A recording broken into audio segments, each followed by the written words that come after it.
Department at LJ Institute of Engineering and Technology. Welcome to the session of Satellite Communication. In the last session from unit number 8, that is Satellite Link Design, we have seen carrier to noise power density ratio for uplink as well as for downlink. In today's session, we will cover what are different satellite system parameters, satellite system noise, and the example based on the satellite system noise. As we have seen, there are the most important parameters, which is EIRP, which is also known as effective isotropic radiated power, that is a product of transmitted power and the gain of transmitting antenna. Alright? So, effective isotropic radiated power is like a key parameter. As we have seen for the link budget design, it's a key parameter and which is also known as either equivalent or the effective isotropic radiated power, right? As we know that it is a product of transmitted power and the gain of transmitting antenna. If I want to represent this term into dB, so EIRP in square bracket, what does it represents? It represents this quantity, this quantity, this quantity and this quantity in decibel, right? So PS, that is my source power, or you can say power at the antenna input, right? Which is in the dB watt. Why? Because it is represented in dB. Plus gain. Why I have placed over here a plus? Reason is when two quantities are in multiplication, and if I want to represent that quantity into a decibel, then we need to place plus over here, right? And if two quantities are in division, then we need to place subtraction sign over there. If it is PS upon G, then we need to place minus sign over here, right? So PS is the power at the antenna input and G is my antenna gain, right? Both the quantities are in dB. As we know, the resultant EIRP will be dB watt, right? Second thing, when we are going to calculate the EIRP, we must know what is the gain of my antenna. If it is not given, then what we need to do is, we know that for calculating a gain, we must know this formula, that is AE into 10.472 into F into D. Now how this comes? First of all, what is our example? The statement of the example is a satellite downlink at 12 GHz operates with the transmitted power of 6 watt and the antenna diameter is in 3 meter, right? Apart from that, we have the aperture efficiency, which is 0.55. Now we need to calculate EIRP. So there are two formulas. One is for the antenna diameter, which is given in the meter. Alright, so that formula is G is equals to AE into 10.472, that is a constant, into F, that is my frequency, which is in gigahertz. We don't need to place over here in 10 raised to 9 or 10 raised to 12, whether it is in gigahertz or in terahertz, right? Into D. Over here diameter is given in the meter. Alright, so we need to use this formula and whole square. Alright, what is A? A is my aperture efficiency, which is already given as 0.55, right? That means the efficiency is 55%. If it is given as 75%, then we need to place over here 0.75. Alright, into what is 10.47? It is a constant coming from over here, right?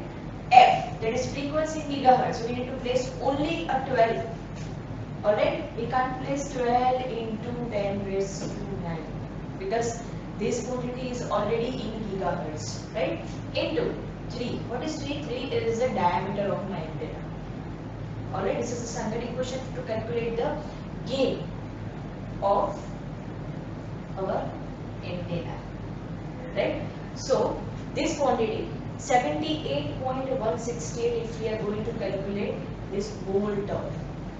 Alright, but we are going to calculate the EIRP. So first what we need to do is we need to first calculate this quantity into dB.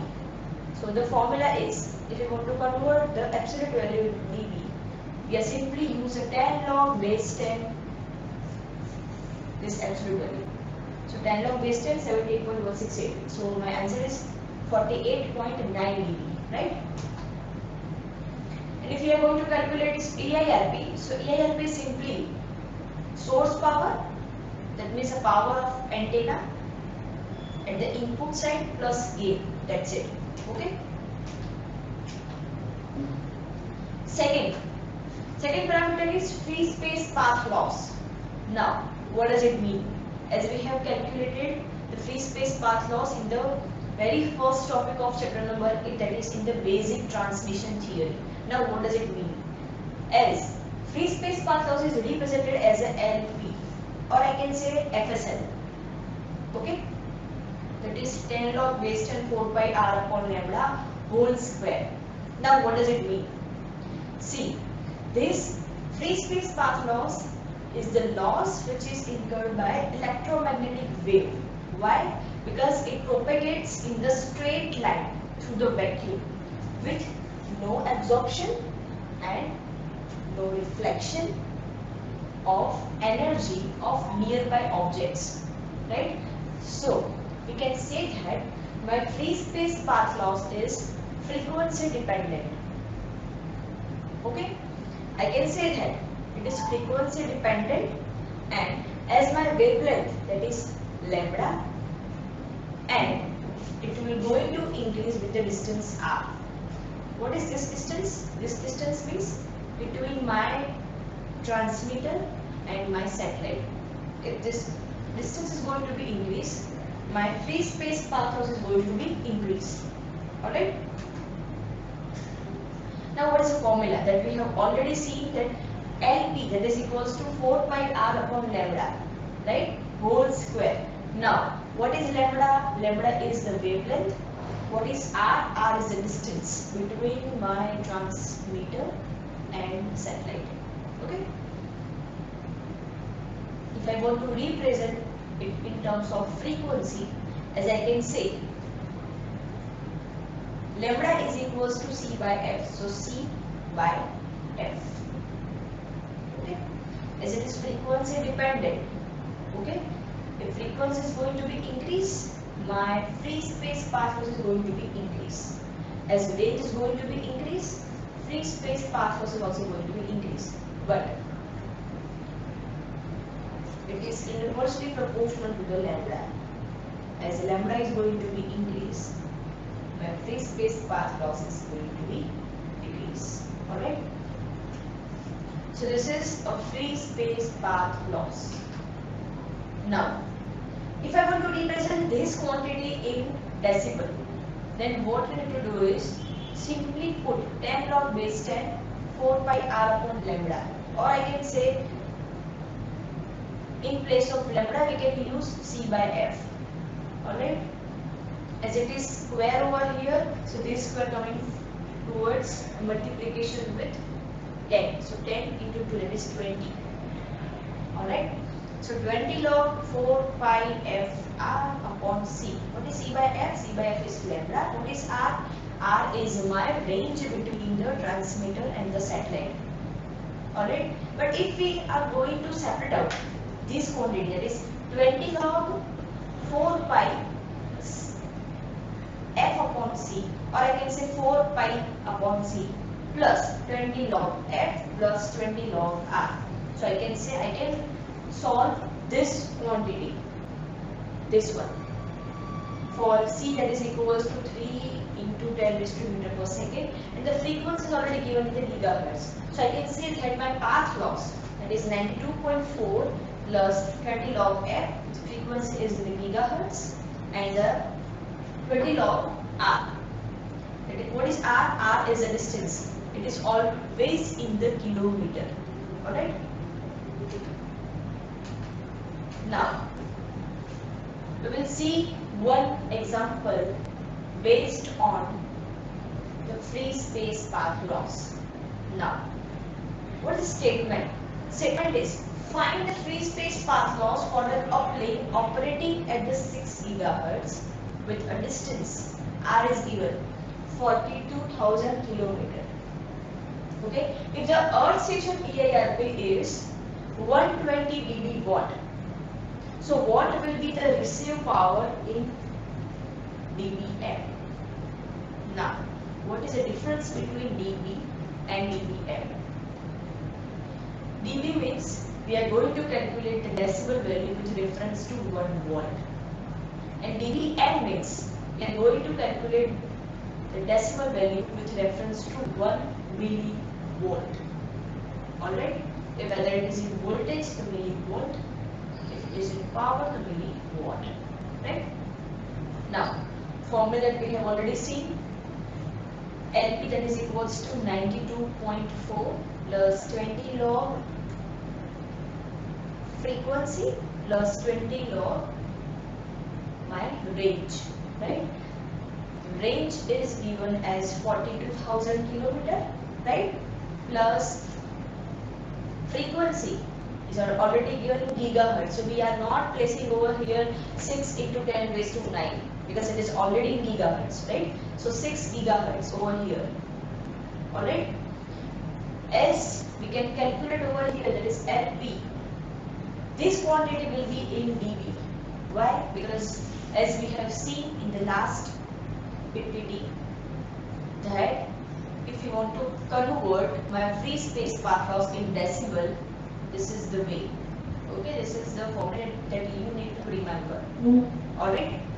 So my free space path loss in dB is 200.4 dB. Now, what is the question? Question is, we need to calculate the received power in dBm. How to calculate it? See, over here, what is given? The earth station EIRP is already given, it is 120 dB watt. So 120 we have to write. Why? Because received power is equals to EIRP minus path loss. Why? Because EIRP is my actual transmitted power, and when my signal is going to be transmitted through the free space, or I can say through the atmosphere, my loss is introduced. So what is my loss? That loss we need to consider, which we have already calculated. So we need to subtract that loss from my actual transmitted power. So my actual transmitted power is 120. So 120 minus 200.4. It is coming from over here, my path loss, right? So the quantity is minus 80.4 dB watt. Now the question is, you need to give me the answer in dBm.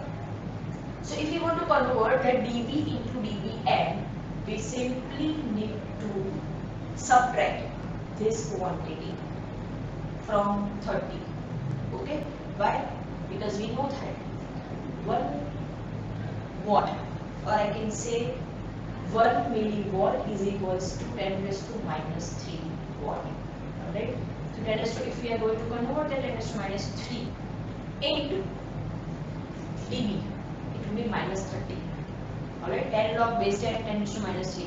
Minus 3 will be coming over here, and 10 into minus 3, that is minus 30. And log 10 base 10, it is 1. So minus 30 we need to use if you are going to convert from dB watt to dB milliwatt. This is the way to convert dB watt to dB milliwatt. So minus 80.4 minus 30 will be minus 0.4 dBm. Alright.